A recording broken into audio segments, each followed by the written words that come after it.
You're Clayton Bright? I'm Clayton Bright. Let me take a quick look. Okay. There I am. Very nice sculptures. Very nice. Thank you.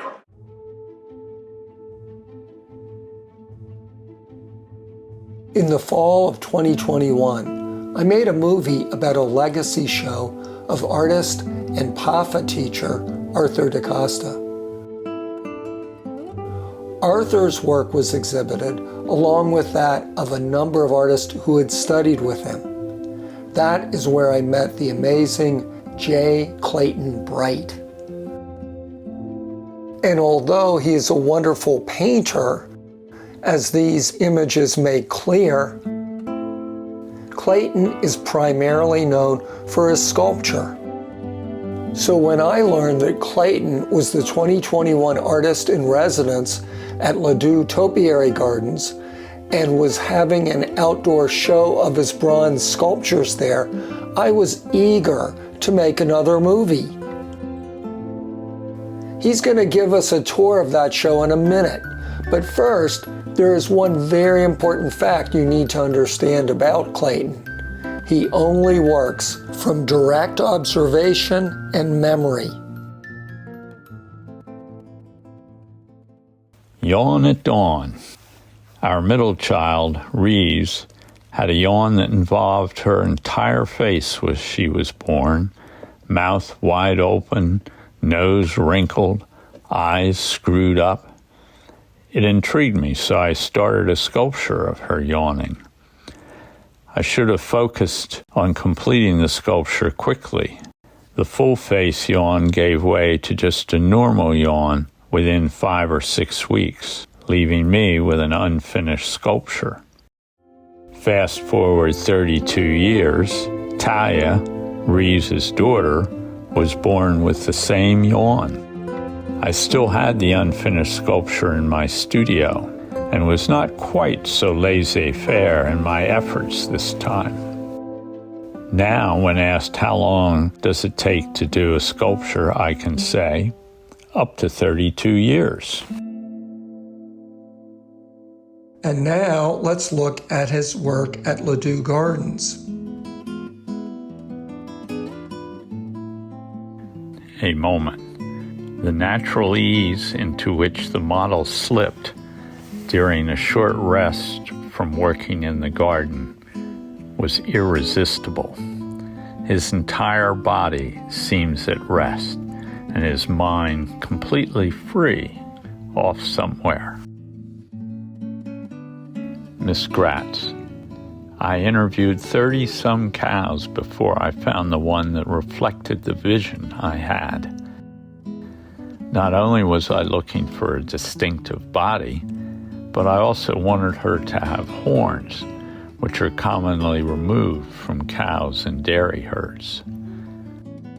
She was named for her birthplace, the Gratz State Fair. Red fox. Foxes are an endless enjoyment to watch.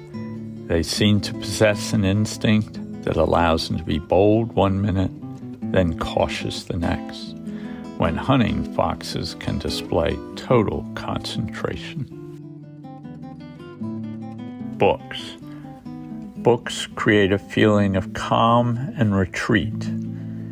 They both encourage and remind people of the enjoyment of reading.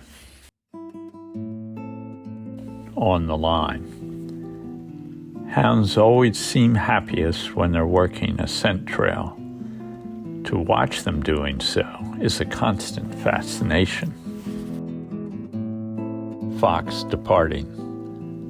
Spotting a fox slip away ahead of the hounds is another high point in watching this endless duel.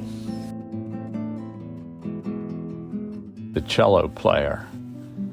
The body language of musicians says as much about them as their music does.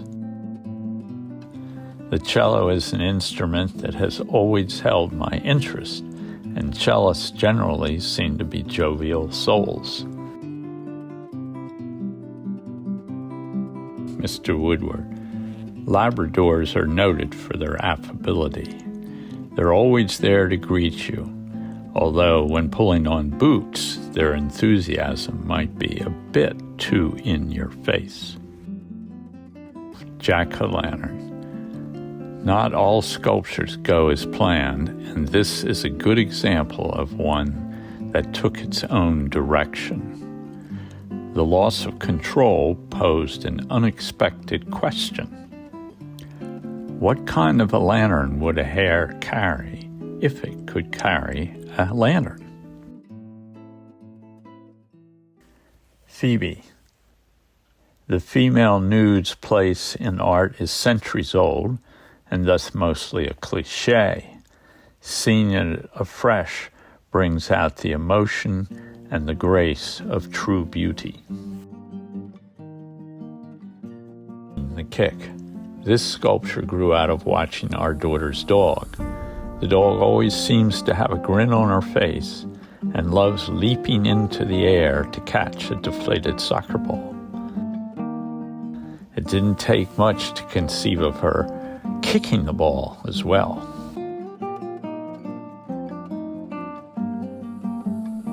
Sweska is the dog's name, and if not for a trip to Colombia by Clayton's daughter Reeves, she'd not be immortalized in his art.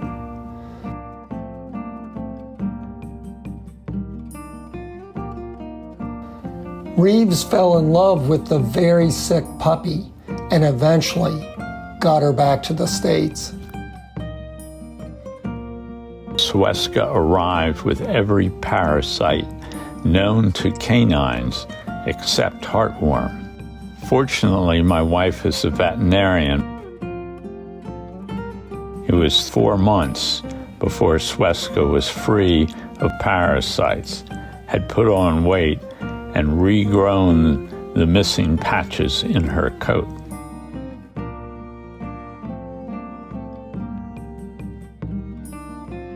Who's a good girl? Who's a good girl? You're a good girl, Sweska.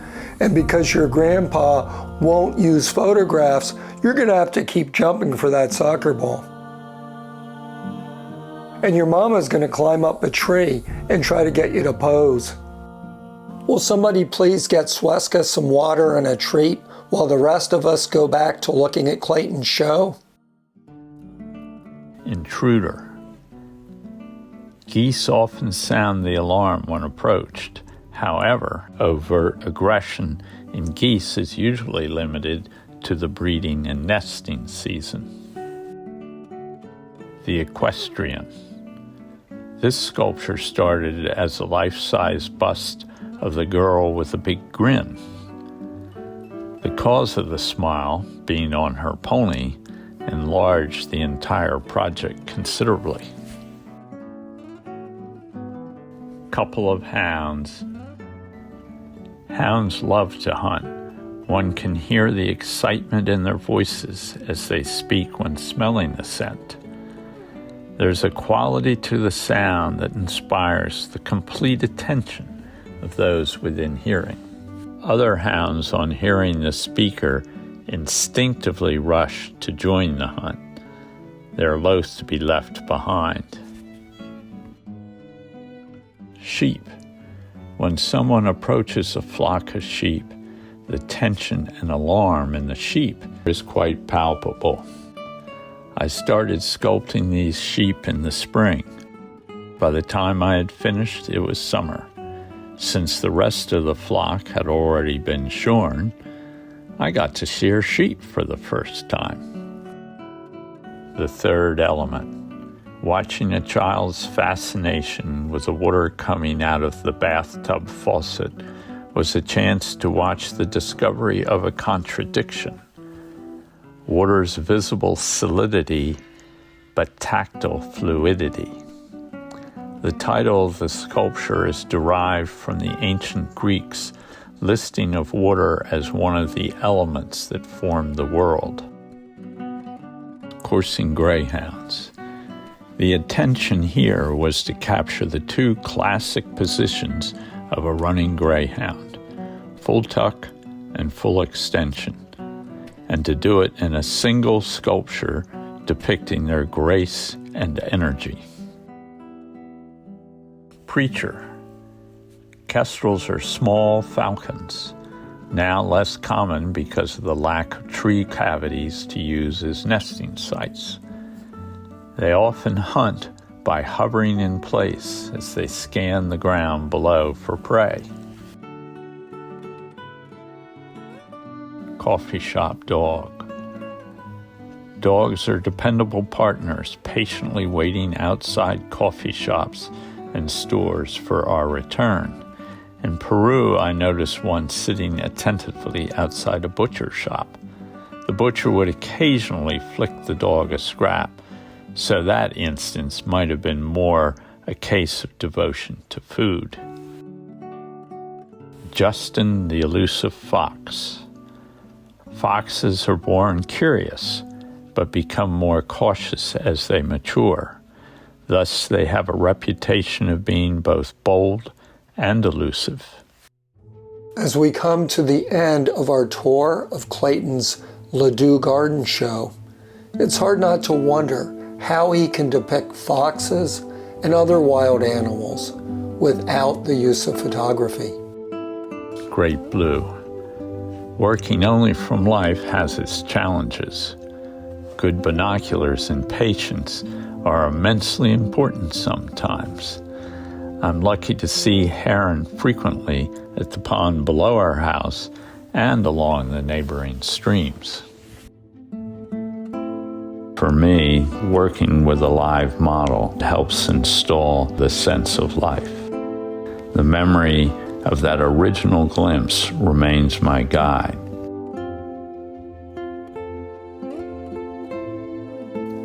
And although Clayton's path between his remembered glance and his final installed bronze sculpture is very arduous, the life that he so loves to express is always there.